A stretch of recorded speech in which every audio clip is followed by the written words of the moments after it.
Léo, mon frère, tout ce que tu as parlé là, hein? Moi, il y a des c'est une question que moi, il t'a posée.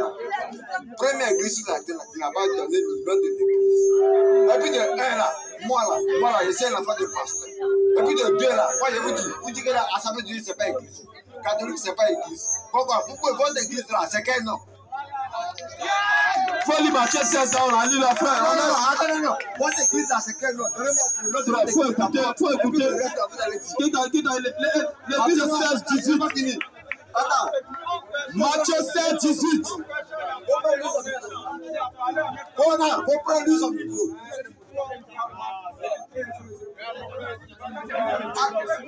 Matthieu 16, 18. Moi, je vous ai posé que pourquoi votre église là, c'est quel nom? C'est ça votre église. Matthieu 16, 18. Frère. Matthieu 16, 18.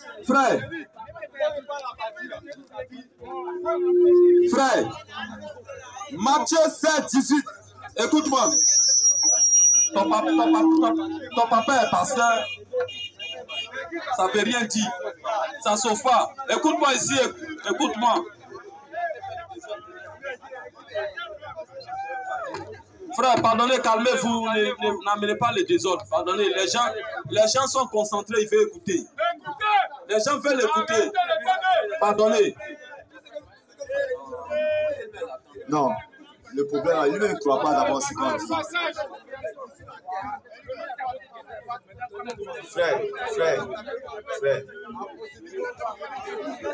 Frère, la plupart ont compris, mais tu le suis d'abord compris.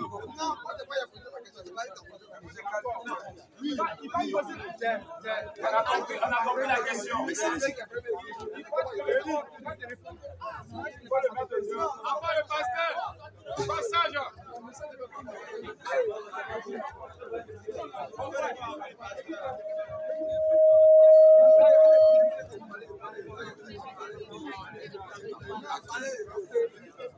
Acte 15, 14.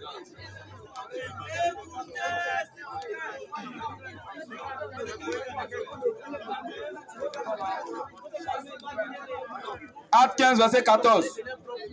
Tu as fini? Frère, je vais te donner le nom de l'église. Ce n'est pas notre église. L'église là, ça appartient à Jésus-Christ. Ça ne nous appartient pas. Tu comprends? Ce n'est pas notre église. C'est l'église de Jésus-Christ. Allons-y, frère. Acte 15, verset 14. Matthieu 16, verset d'abord. Matthieu 16, 17. Allons-y, frère.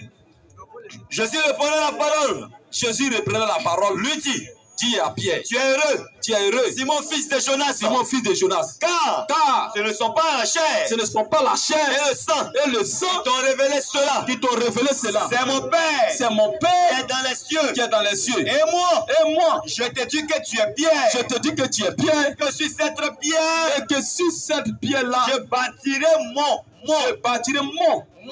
église. Mon adjectif possessif. Mon église. Je bâtirai mon église. Mon église. C'est pas ton, mon. Jésus dit mon église. L'église doit porter le nom de qui? Logiquement. Acte 15, verset 14. Nous écoutons ici encore, deuxième verset.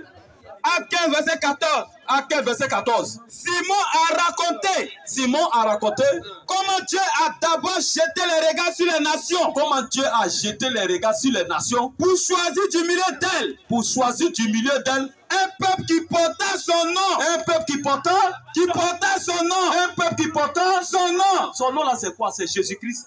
Amen. Donc l'église là, nous sommes de l'église du Seigneur Jésus-Christ. Voici notre église.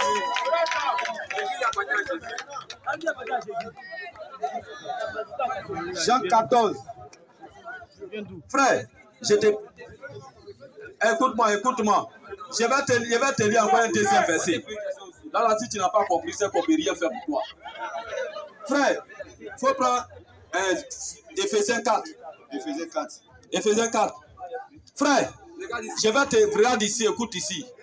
Ça veut dire que tu es bloqué. Enlève ta main dans ta poche. Tu es devant un chef. Un patron. Dieu. Dieu, tu es devant, tu es dans la présence de Dieu avec la main dans la poche. Frère, si c'est comme ça, tu as quitté l'air. Ton papa est pasteur, c'est comme ça qu'il t'a enseigné. Quand tu viens dans la présence de Dieu, il faut être respectueux. Éphésiens 5, verset 22.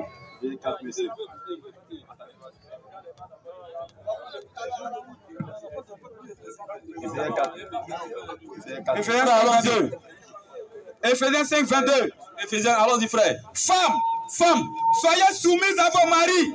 Soyez soumises à vos maris. Comme au Seigneur. Comme au Seigneur. Car le mari, tu écoutes ton frère, calmez-vous. Car le mari est le chef de la femme. Est le chef de la femme. Comme Christ est le chef de l'église. Attention, tu vois, il prend l'image du foyer pour comparer lui et son église.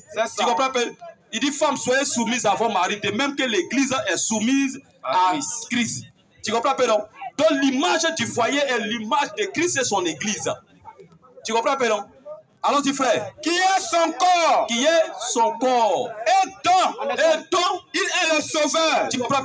Donc, logiquement, un homme qui est marié à une femme, la femme là doit porter le nom de qui? Question.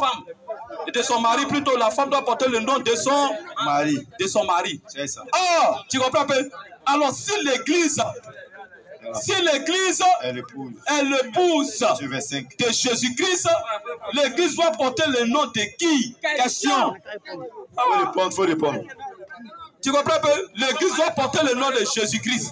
Donc la première église, c'est l'église du Seigneur Jésus-Christ. C'est ça là, c'est le nom qui est là. C'est son église. Verset 24. Quand tu dis, je partirai mon église, et tu veux qu'on l'appelle catholique. Verset 24. Tu comprends?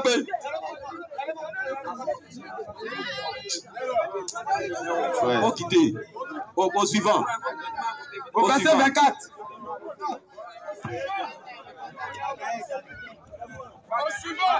Tagaye, va voir ton papa. C'est Kwame. Monsieur Kwame.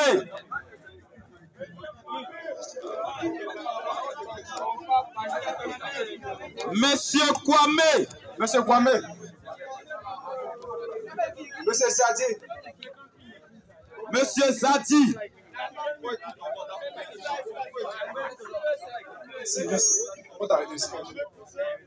Posez votre question. Merci. Je dis bonsoir à tous. Bonsoir, frère. Voilà, moi je me nomme Zadi Eli. Oui. Je suis chrétien. Voilà, ce soir je suis venu poser des questions. Des questions. Parce que j'ai jusqu'à 3 questions. Voilà. Je suis un peu vraiment touché par les enseignements de mon frère. Voilà. Il y a des vérités, des trucs révélatrices qu'il fait sortir. Donc ma question est la suivante. Selon Genèse, chapitre 1er, on entend Dieu dire, créons l'homme à notre image. Et Genèse chapitre 3, Dieu dit, voici, les hommes sont devenus comme l'un de nous. Bon, moi je voulais savoir, le Seigneur ici parlait à qui? À qui il faisait référence? C'est un peu ça, la question. C'est la première question.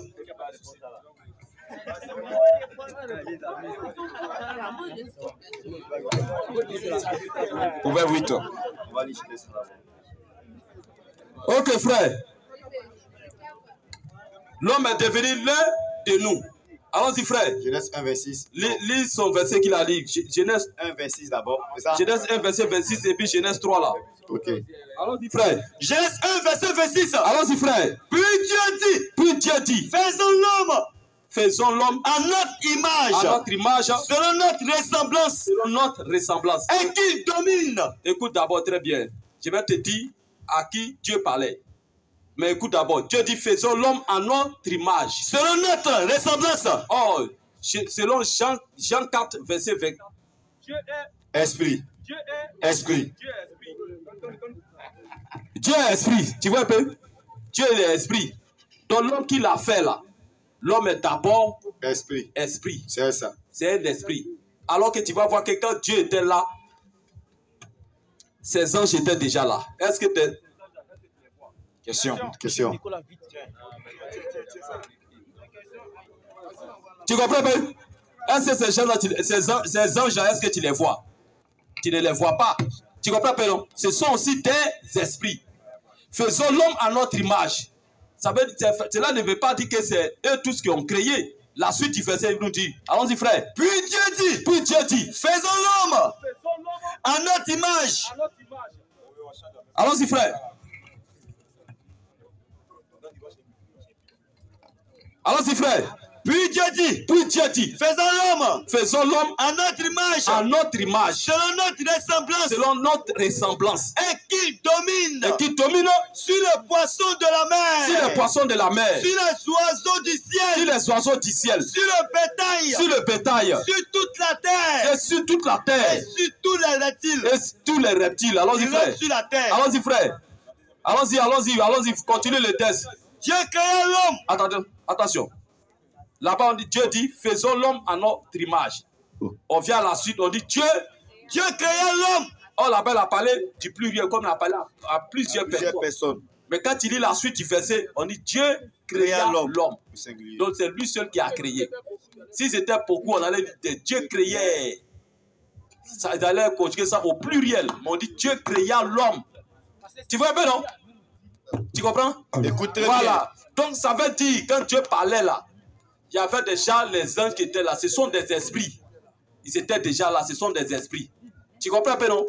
Faisons l'homme à notre image. Remarque que l'homme ici est un esprit. Fais au verset, même Genèse 2, Genèse 2, verset 7. Genèse 2, verset 7. L'éternel Dieu formant l'homme. Tu vois, l'autre côté, il parle de créer. Maintenant, ici, il parle de former. Il parle de former. Il utilise le verbe former. Donc, le verbe créer et le verbe former sont deux verbes qui sont différents. C'est ça. Créer, c'est amener à l'existence ce qui n'existait pas. Amen. Former, c'est donner une forme à ce qui existe déjà. Amen. Donc, quand Dieu a créé l'homme, premièrement, l'homme était d'abord esprit. Amen. Un esprit est immatériel. C'est ça. Un esprit ne peut pas saluer les frères. Vas-y. Un esprit ne peut pas rentrer en contact avec la matière. Révélation. Un esprit ne peut pas faire toutes ces choses. Révélation. Alors, que l'esprit puisse rentrer en contact avec la matière, oui. Dieu lui forme maintenant un corps. Amen. La poussière de la terre. Amen. Alors, dis frère. Dieu forma l'homme. Il forma l'homme de la poussière de la terre. De la poussière de la terre. Il souffla dans ses narines un souffle de vie. Tu vois, l'homme qu'il a fait esprit au dès le départ, ce verset-là, vas-y. Il introduit l'homme dans le corps. Amen. Allons-y, frère. Il souffla.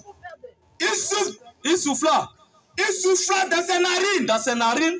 Un souffle de vie. Un souffle de vie. Et l'homme devint un être vivant. Il est devenu maintenant un être vivant. Il pouvait maintenant marcher, se déplacer. Amen. Rentrer maintenant en contact avec la matière. Il pouvait parler avec les animaux. Mais étant esprit, il ne pouvait pas faire ça. Tu comprends un peu? Il ne pouvait pas faire ça. Donc quand Dieu dit, faisons l'homme à notre image, il ne parlait pas à des autres personnes. Non. Tu vois un peu, non? Mais il parlait aux anges qui étaient déjà là. C'est ça.